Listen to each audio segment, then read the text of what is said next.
É a mesma coisa. Não, e por falar em loucuras do Brasil, a situação do ex-banqueiro Daniel Vorcaro começou a se deteriorar rapidamente depois de a Polícia Federal concluir que talvez nem precise mais de uma delação premiada do dono do Banco Master.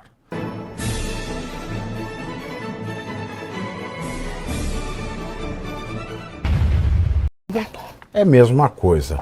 Não, e por falar em loucuras do Brasil, a situação do ex-banqueiro Daniel Vorcaro começou a se deteriorar rapidamente depois de a Polícia Federal concluir que talvez nem precise mais de uma delação premiada do dono do Banco Master.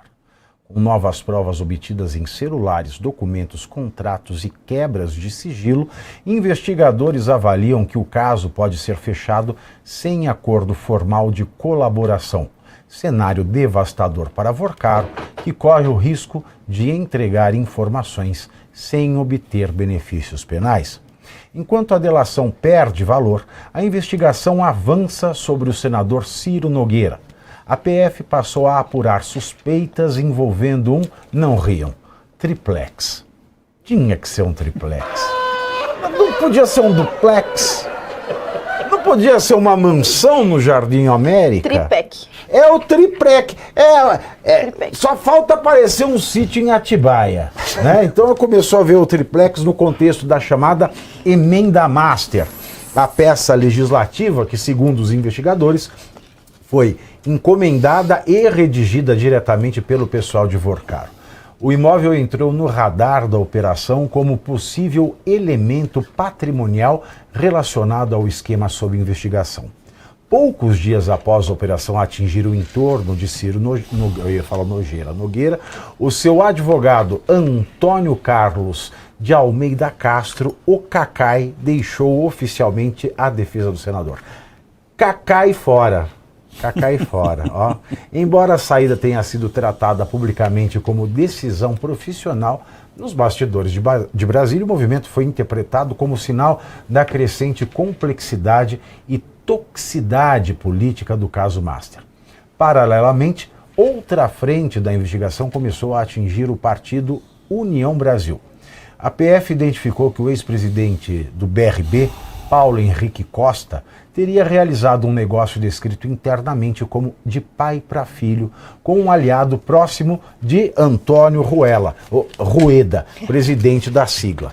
A operação financeira passou a ser analisada como possível ramificação político-empresarial do mesmo circuito de influência investigado no caso Master.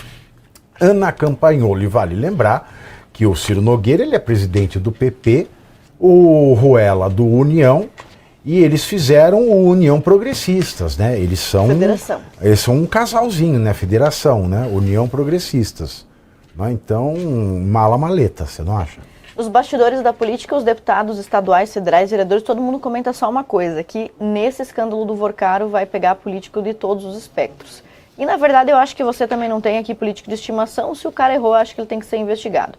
Agora, existe ainda, deveria existir, parece que não, né, pelo menos quando você olha para as decisões do Alexandre Moraes, mas deveria existir ainda nesse país a presunção de inocência. Então, nesse caso, até que se prove, é todo mundo inocente, mas é claro que os indícios mostram que há alguma coisa errada. Aí o advogado, o Cacai, dizia que não havia mesada, mas as mensagens mostram que havia mesada.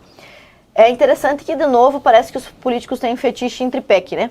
Temos que observar isso, nesse caso, um triplex de 514 metros quadrados, deve ser muito bonito, muito bem lindo esse aí, né? Tem que ver se é compatível com o salário dele, enfim, tudo mais. Ele vai precisar de umas 15 Marisa Letícia para justificar isso aí. Será que a advogada dele não podia ser esposa do Moraes? De repente, precisaria, né? Olha, je ne sais pas. Olha, a nossa princesa falando. Pois é, isso aí é um absurdo. Quando você fala do PP União, é triste, eu diria, para a direita também, porque o PL hoje é considerado o maior partido de direita do Brasil, é o meu partido, e contava em muitos cenários com o apoio do PP. Por exemplo, só superficialmente vamos mencionar que lá no Rio Grande do Sul temos um candidato ao governo que é o Zuco e precisa do apoio do PP. Lá em Santa Catarina tínhamos um acordo previsto até ano passado para o Senado com o PP. para votar dosimetria tinha que ter acordo com o PP. O PP é um partido significativo no Brasil, agora com essa união ainda mais, e é um partido que tendia a votar mais com a direita do que com a esquerda. Então é trágico para a direita também perceber que os seus políticos estão ancorados nisso. Eu não sei se é permitido citar aqui Olavo de Carvalho, se é proibido. Claro que não. Permitido, tá bom. É porque o professor Olavo é um barato.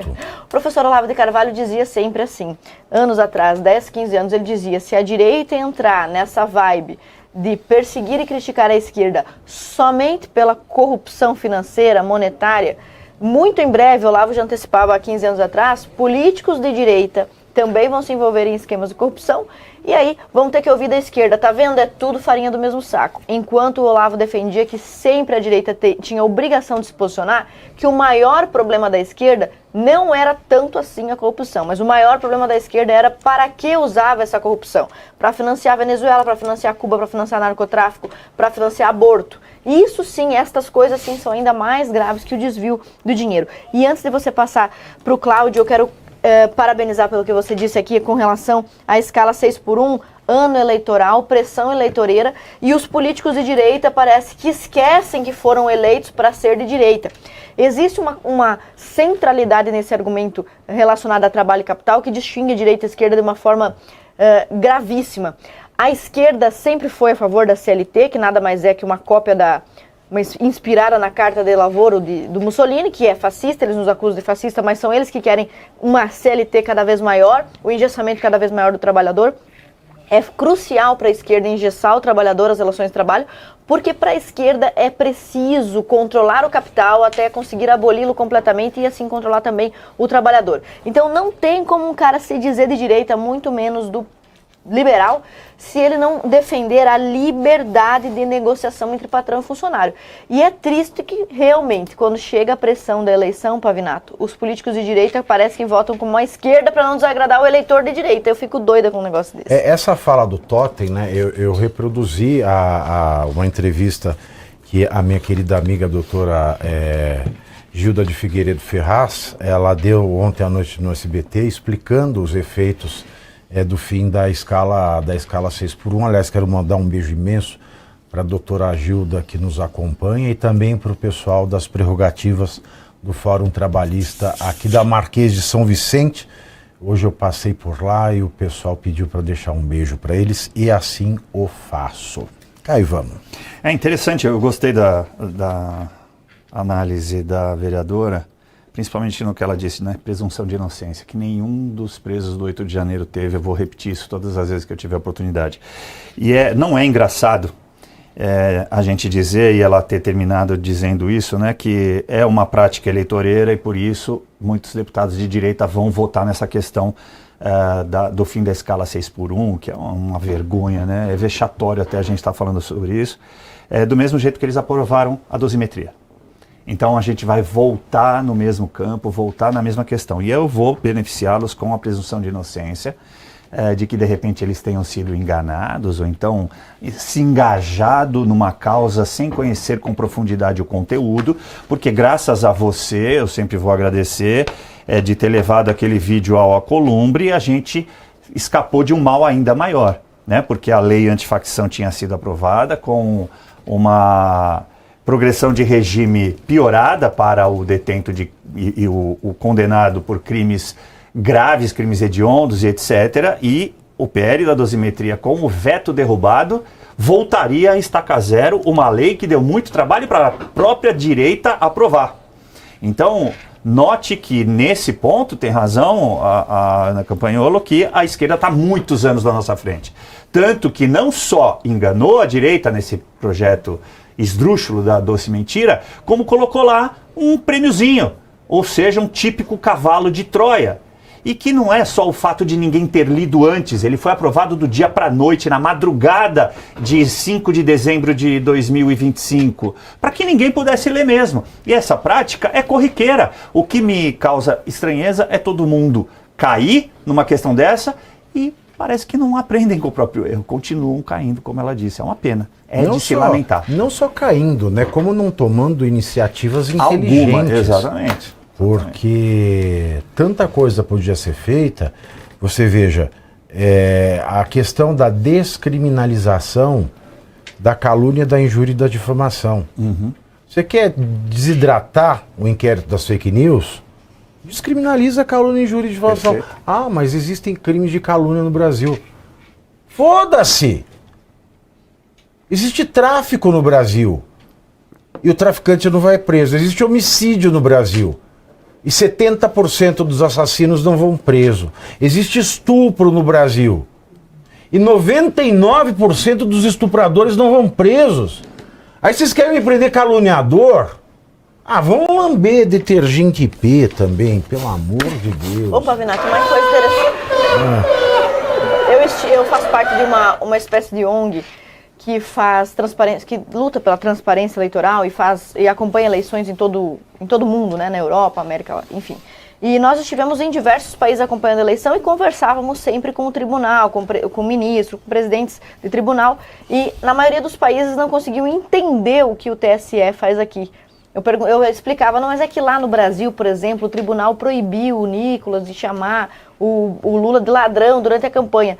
E falando com pessoas de outros países, não conseguiam sequer entender a interferência que o tribunal Mano, faz é aqui. ininteligível. O tribunal já é ininteligível e ainda depois vem uma decisão do Cássio Conká, acompanhando o parecer da PGR, que quando o Bolsonaro é o lesado, quando o Lula e a Gleisi passaram a campanha inteira chamando ele de fascista, de genocida, de canibal e de assassino, mandante do homicídio da Marielle e de um outro petista que foi morto por um eleitor bolsonarista, ou seja, chamou ele de assassino 2 vezes, dizendo que genocídio é a pior coisa que pode existir.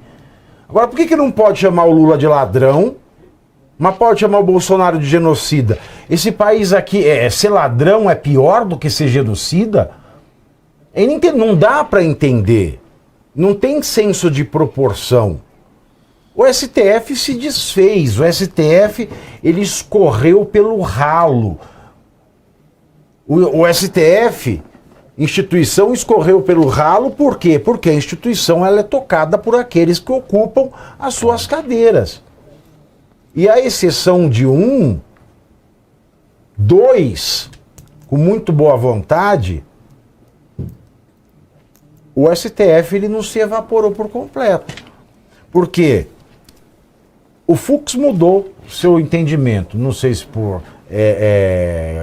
graça divina, o anjo Gabriel apareceu para ele mudou de entendimento completamente, mas não importa. Agora o entendimento dele está condizente com o texto da Constituição, com os códigos criminal, o Código de Processo Criminal, e o André Mendonça, que é uma pessoa de fato já muito iluminada, né? A única infelicidade dele esse ano foi ter apoiado, coisa que ele não precisava ter feito, apoiar o Messias abertamente, podia apoiar na moita. Acho que foi uma infelicidade ter apoiado o Messias, mas tudo bem. Como juiz do STF, ele tem feito o papel de juiz, que é uma coisa que o brasileiro já não estava mais acostumado a ver. É uma pena. E tanto que uma pesquisa da Apex Futura, divulgada hoje, mostra que a ampla maioria dos entrevistados são, sim, favoráveis a impeachment de ministros do Supremo, de ministros. 56%